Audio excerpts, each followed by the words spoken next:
बात करते हैं डीएल कॉन्फ़िगरेशन पर। पहले ये याद रखिएगा, ये दो तरह के कंपाउंड में वेल नोन है। ये दो तरह के कंपाउंड में वेल नोन है। ये भी मैं टाइप ये बना रहा हूँ दो भाग, वो दो तरह के कंपाउंड के लिए बात हो रहा है।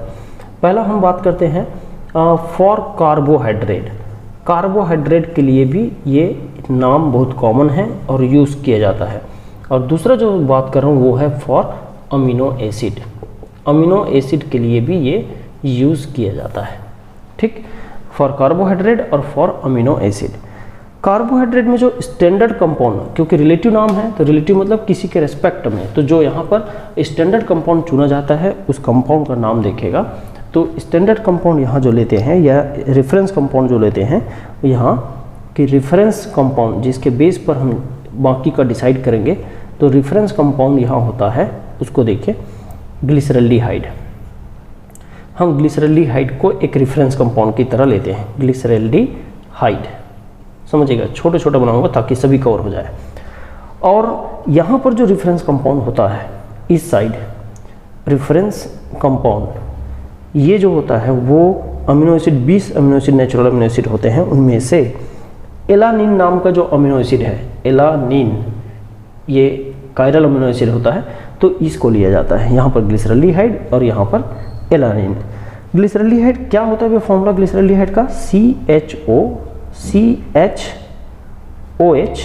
और CH2OH, 3 कार्बन का ग्रुप होता है। और एलानिन क्या होता है, तो एलानिन में एसिड होगा और यहाँ पर CH और इसी कार्बन से अटैच NH2 होता है और आगे CH3 होता है। मैं इसे हॉरिजॉन्टल लिखा हूँ, अभी थोड़ी देर में वर्टिकल लिखूँगा। फिर आप देखिए, इसमें आप देखेंगे तो आपको क्या नज़र आएगा। नियम को मैं शब्दों में बताते जाऊँगा, आप लोग उसको लिखते जाएंगे, लेकिन अभी फिलहाल यहाँ से देखें, नाम को देख लीजिए कैसे बनता है। इसका मैं 2 भाग बनाऊँगा, है ना, कहने का मतलब 2 स्ट्रक्चर। इसका भी 2 भाग बनाऊँगा और 2 स्ट्रक्चर। ये लीजिए, इस पहले भाग में देखिए क्या कि पहले भाग में जो स्ट्रक्चर लिख रहा हूँ उसको गौर से देखिएगा। पहले भाग में जो स्ट्रक्चर लिख रहा हूँ इसी को अब वर्टिकल लिखूँगा, बाकायदा फिशर फॉर्म लिखूँगा। ये फिशर फॉर्म लिख रहा हूँ, CHO और यहाँ से H और यहाँ से OH और यहाँ से CH2OH। देखते चलिए। और इसका जो दूसरा फॉर्मेट है 2 रूप में लिखूँगा, एक CHO और यहाँ से लेफ्ट में OH, राइट में H और CH2OH लिखूँगा। ठीक है, इधर आ जाइए। यहाँ पर देखें, यहाँ पे जब हम इसको लिखते हैं तो ये COOH, राइट में NH2 और लेफ्ट में H और यहाँ से CH3। फिर यहाँ देखिए कि यहाँ इसको उल्टा करते हैं, NH2 CH3 H COOH। ये लीजिए, ऐसा मैंने लिखा है। अब इसमें देखो, पहले नाम लिख देते हैं, उसके बाद नियम, इसी से नियम निकालेंगे या रूल्स निकालेंगे। ठीक है, हाँ जरा देखिएगा, इस वाले को हम लोग नाम देते हैं capital D glyceraldehyde. D glyceraldehyde नाम दिया हूँ, ग्लिसरल्डिहाइड। और इसको बोलते हैं L ग्लिसरल्डिहाइड, L ग्लिसरल्डिहाइड। अब इससे कुछ नियम निकलेगा इस नाम से और इस नाम से, है ना। ये दोनों अलग अलग कंपाउंड है, हालांकि सिस्टम एक है लेकिन कंपाउंड तो अलग अलग है। ये लीजिए, यहाँ से देखें, इसका जो नाम है वो ये जो फर्स्ट जो लिखा हो जहाँ NH2 राइट में है उसको बोलेंगे D एलानीन और इसको बोलते हैं L एलानीन। ये लीजिए, नाम देखने के बाद यहाँ से नियम निकलना शुरू हो जाता है, रूल्स यहाँ से जनरेट होगा और इसी से हम लोग रूल बनाएंगे। क्या रूल है जरा समझिए। मैं बात करता हूँ, कुछ कॉमन रूल है, कॉमन रूल के बाद मैं सेपरेट बताऊँगा, है ना। जगह की कमी है लेकिन मैं कोशिश करूँगा कि आपको बताते जाऊँ और आप लोग नोट करते जाएँ, है ना। तो ये पहले आप लोग वीडियो पॉज करके पहले इसको इतना नोट कर लीजिए। उसके बाद मैं अब जो हो सकता है, जगह कम इसलिए मैं हो सकता है बोलते हुए मैं आपको बताते जाऊँ ताकि आप लिख पाएँ। देखेंगे यहाँ ये हुआ कि ये कायरल सेंटर है और ये भी कायरल सेंटर है। कायरल सेंटर पर मुझे इन दोनों में एक यही दिखाई दे रहा है कि OH ग्रुप राइट में है और H ग्रुप लेफ्ट में है। OH ग्रुप लेफ्ट में है, H ग्रुप राइट में है। कहने का मतलब देखा किस जा रहा, क्या जा रहा है, इस कार्बन को देखा जा रहा है, इस कार्बन को देखा जा रहा है जो कायरल सेंटर है। अभी लेकिन मजबूरी ये है कि यहाँ एक ही कार्बन सेंटर है, एक से ज़्यादा कार्बन सेंटर हो और ऐसा बहुत सारे कार्बन हो तब किसको देखें, ये एक अभी भी डाउट का मैटर बना हुआ है। अब यहाँ से ये समझ में आ रहा है कि OH अगर राइट में है, इसको देखिए, OH अगर राइट में है तो D लिख रहा है और OH अगर लेफ्ट में है तो L लिख रहा है।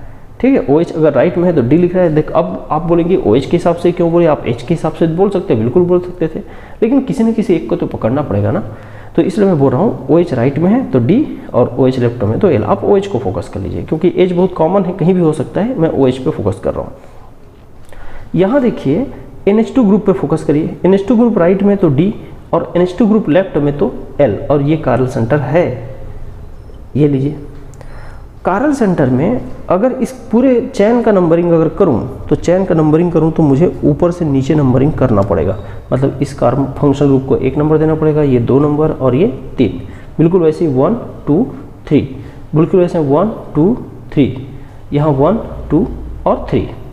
ठीक है, अब करना क्या है, नियम के अनुसार क्या क्या निकलते जा रहा है देखते जाइए। मैं यहाँ बीचों बीच लिखने की कोशिश करता हूँ, जो कॉमन नियम होगा उनको ऐसे बीचों बीच लिख दूंगा और जो डिफरेंट होगा उनको नीचे में स्पेस है वहाँ लिखूंगा, है ना। देखते जाइए, मैं यहाँ स्पेस बनाता हूँ, आप लोग नीचे लिखेंगे, बिल्कुल नीचे लिखेंगे, मैं यहाँ स्पेस बना रहा हूँ। सबसे पहले आपको ऐसे लिखना है कि नंबरिंग अप टू डाउन होना चाहिए, मतलब फंक्शनल ग्रुप ऊपर आए और बाकी नीचे आए, है ना। तो नंबरिंग क्या होना चाहिए, अप टू डाउन हो, up to down, numbering up to down हो, ऐसे इस मॉलिक्यूल को घुमा के लिख लेना है। 180 डिग्री रोटेशन अलाउ है तो 180 डिग्री रोटेशन से आप ऐसे शो कर सकते हो।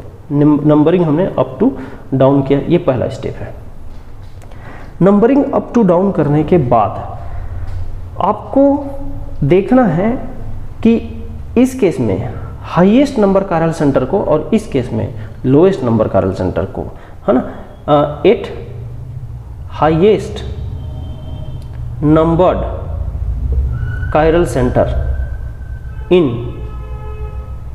carbohydrate and lowest number chiral center in amino acid।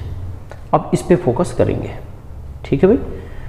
Highest number carbon centre in carbohydrate देखना है और लोएस्ट नंबर कार्बन सेंटर इन अमीनो एसिड देखना है। थोड़ा सा आप लोग शब्दों को में लिखने का कोशिश करेंगे इसको, कि पहले स्टेप का पहला नियम क्या है, नंबर अप टू डाउन होना चाहिए, फिर हाईएस्ट नंबर कार्बन सेंटर को देखना है ना। और अब उसके बाद क्या, हाईएस्ट नंबर कार्बन सेंटर पे, अच्छा हाईएस्ट नंबर कार्बन सेंटर किस में देखना है, कार्बोहाइड्रेट में, लेकिन अमीनो एसिड में क्या देखना है, लोएस्ट नंबर कार्बन सेंटर को। ठीक है भाई, हाँ। तो यहाँ से अगर यहाँ दोनों को मैं एक साथ लिख दिया हूँ, अगर देखिए हाईएस्ट नंबर कार्बन सेंटर पे ये तब काम आएगा जब 1 से ज़्यादा हो। हाईएस्ट नंबर का मतलब ऊपर से नीचे नंबरिंग करोगे तो नीचे को हाई मिलेगा।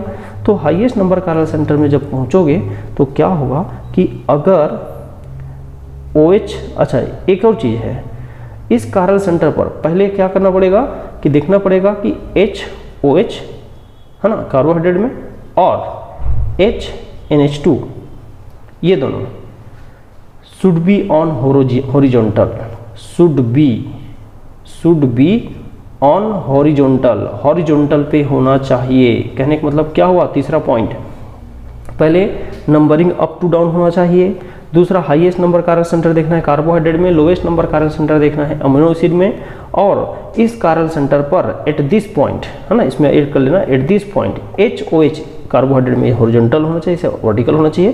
कहने का मतलब H इस लाइन में होना चाहिए तो OH और भी इसी लाइन में होना चाहिए, ऐसा वर्टिकल में H और OH, सॉरी हॉरिजॉन्टल में OH और H होना चाहिए। बिल्कुल सेम यहाँ पर भी अमीन और हाइड्रोजन एक दूसरे के बिल्कुल हॉरिजॉन्टल होना चाहिए, ऐसा नहीं कि मिथाइल यहाँ पहुँच गया, अमीन और हाइड्रोजन ही हॉरिजॉन्टल में होना चाहिए।